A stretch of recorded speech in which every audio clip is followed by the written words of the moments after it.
Jóvenes estudiantes, muy buenas tardes y bienvenidos al curso de Historia Universal, quien les saluda el docente Ronaldo Cotera.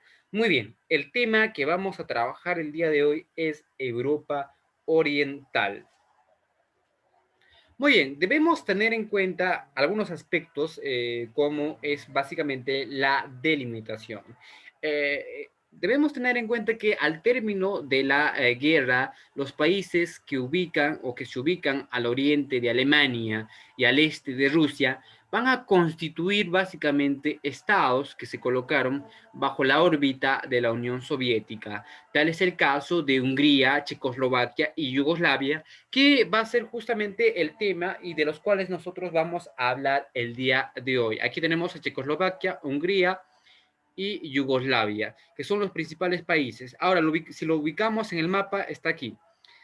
Checoslovaquia, Hungría y Yugoslavia, que va a ser principalmente y fundamentalmente de los que el tema que vamos a referirnos.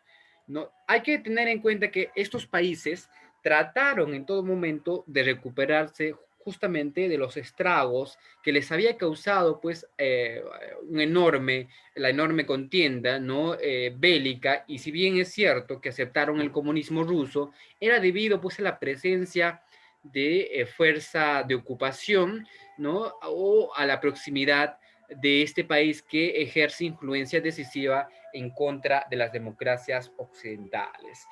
Ahora, luego de la Segunda Guerra Mundial, los países de Oriente Europeo cayeron bajo la órbita rusa. Así, Hungría, Checoslovaquia y Yugoslavia fueron justamente asimilados al imperialismo soviético. Y entonces debemos tener en cuenta justamente esos tres aspectos. En primera instancia, como ya lo podrán ver en el mapa, vamos a hablar en primera instancia de Hungría.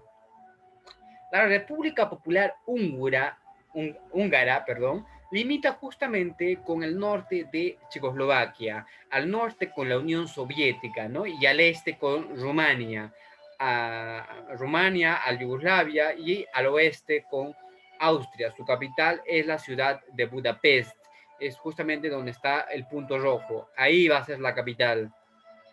Históricamente, el territorio fue ocupado por tribus provenientes del norte europeo, dedicados al pastoreo y a la agricultura, hasta que los romanos en su periodo de conquistas llegaron pues a ocupar estas regiones sobre el margen, sobre la margen derecha del río Danubio.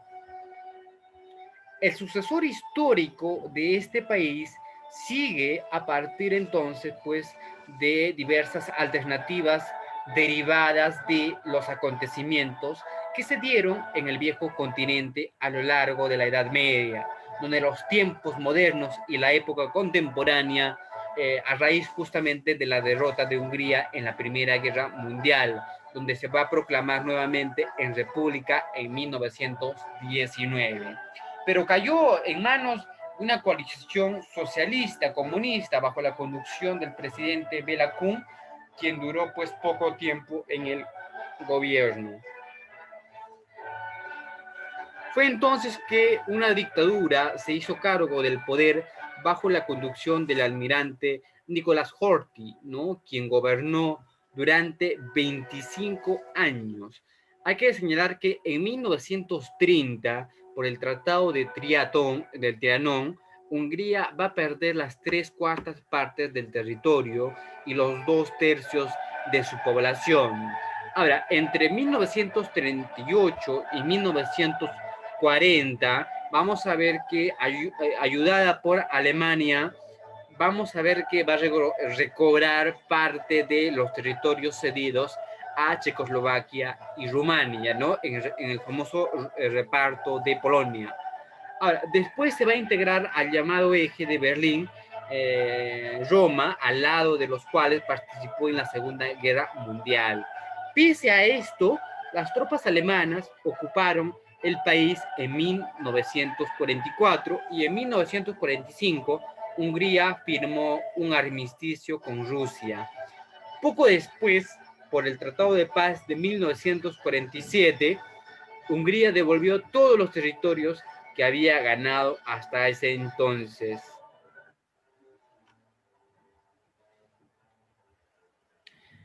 Ahora, si seguimos un poco retrocediendo en el tiempo, en 1946 fue proclamado nuevamente la República que cae bajo el control comunista en agosto de 1949.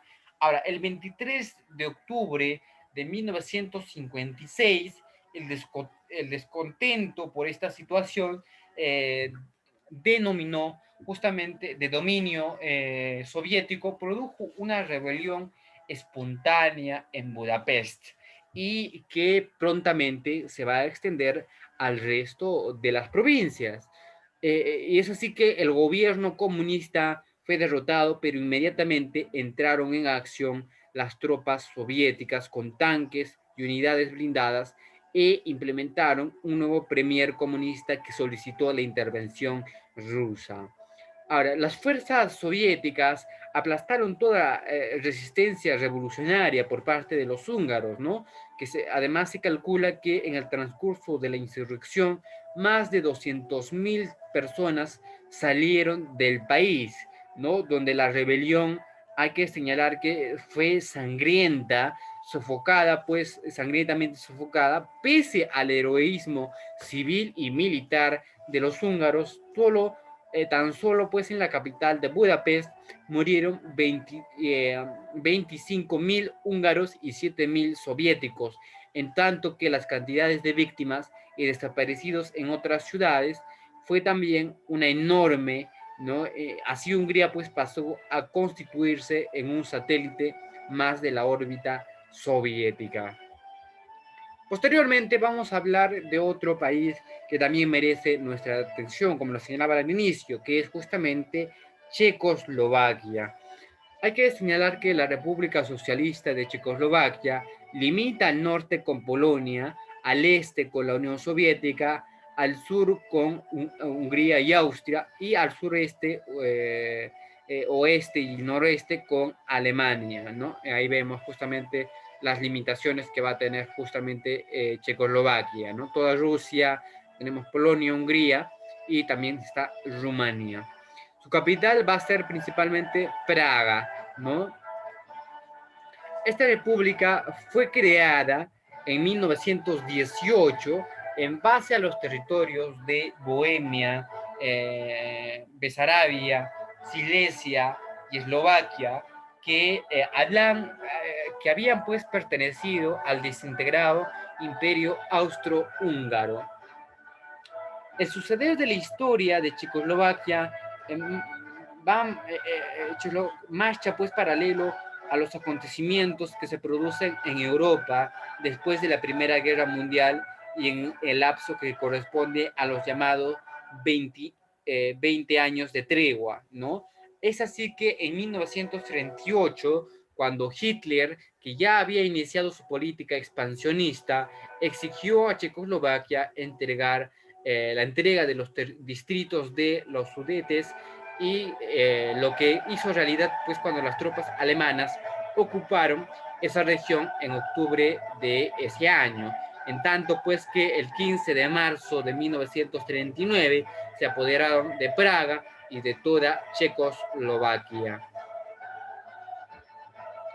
Debemos añadir a esto que en 1946, luego de firmada la paz y liberado el país de los alemanes, los comicios electorales favorecieron a los comunistas con el 38% de la votación, siendo elegido el presidente, el doctor Eduardo Benes, ¿no? Sin embargo, Benes admitió en 1948, a raíz de su desacuerdo con la constitución dictada el 9 de junio de ese año, los comunistas quedaron pues así dueños del poder, eligiendo entonces como presidente a Clemente Gottwald.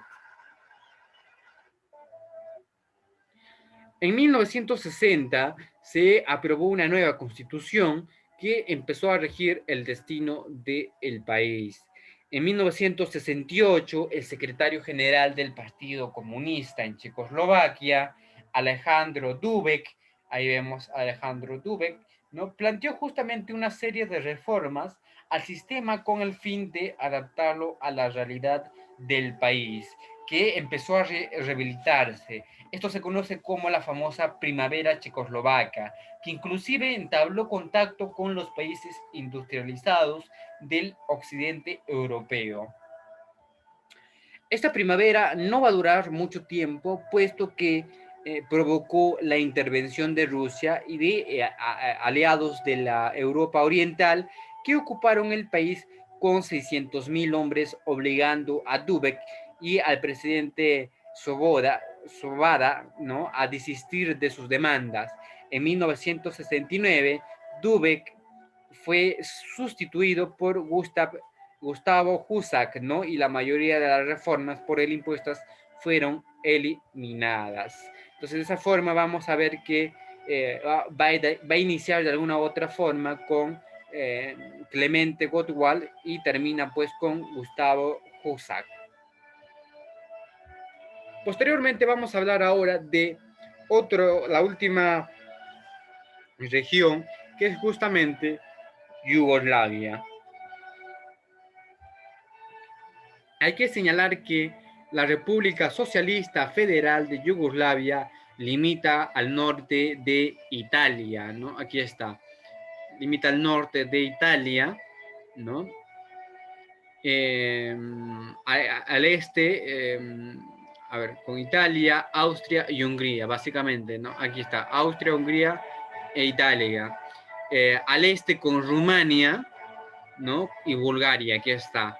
Y al sur con Grecia y Albania, y al oeste con el mar Adriático, ¿no? Su capital es la ciudad del Belgrado, ¿no? Entonces, de alguna u otra forma, vamos a ver que Yugoslavia tiene una historia que está muy vinculada a sus fértiles llanuras, a sus costas bordeadas de islas en el mar Adriático y a su vinculación con la península de los Balcanes.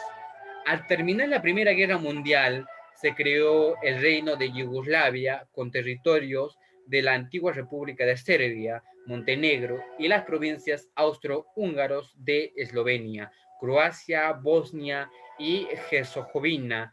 En la Segunda Guerra Mundial, Yugoslavia va a ser invadida por los países del eje, ¿no? La resistencia fue heroica a cargo del mariscal Tito y del general Milka Lovic, ¿no?, quienes lograron expulsar a los invasores casi al finalizar 1944. Después de la liberación, una asamblea constituyente abolió básicamente la monarquía y estableció la República Federal, en la que dominaron los comunistas. Sin embargo, el país tomó un curso independiente dentro del bloque comunista, por lo que en 1948 fue expulsado de la Cominforum, ¿no? Del Cominforum soviético, iniciándose el bloqueo económico ruso entre 1949 y 1953. Desde entonces, Yugoslavia siguió una política neutralista, apelando el intercambio comercial con Occidente, pero de la misma forma han iniciado pues un nuevo acercamiento justamente con Rusia. Esta situación ha llevado a buscar a los gobernantes yugoslavos un modelo socioeconómico que les permitiese salir de la órbita dependentista tanto de Occidente como de Oriente comunista. Este modelo está caracterizado por la creación de empresas autogestionarias de carácter social que constituyen un modelo que se ha dado lugar a las llamadas empresas de la propiedad social, que se han experimentado también en España y aún en nuestro país. Ahora, esta forma autogestionaria yugoslava ha considerado la labor socioeconómica que desarrollan los grupos humanos en colectividad, en donde nadie se siente propietario, ¿no? Trabajando todos por el bien común, donde la empresa autogestionaria surge pues como producto de la iniciativa de la comunidad organizada, es decir, autogestionan sus propios medios de producción, en tanto que los bienes que esta producción genera son aprovechados equitativamente por todos, no contándose solo con ellos, sino que hacen posible la gestión de otras formas de desarrollo en base a excedentes que van a constituir el Fondo Nacional de Propiedad Social, que será quien permita el desarrollo socioeconómico de las colectividades y del país en general.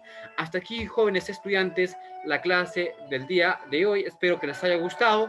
Nos volveremos a reencontrar el día de mañana. Nos vemos.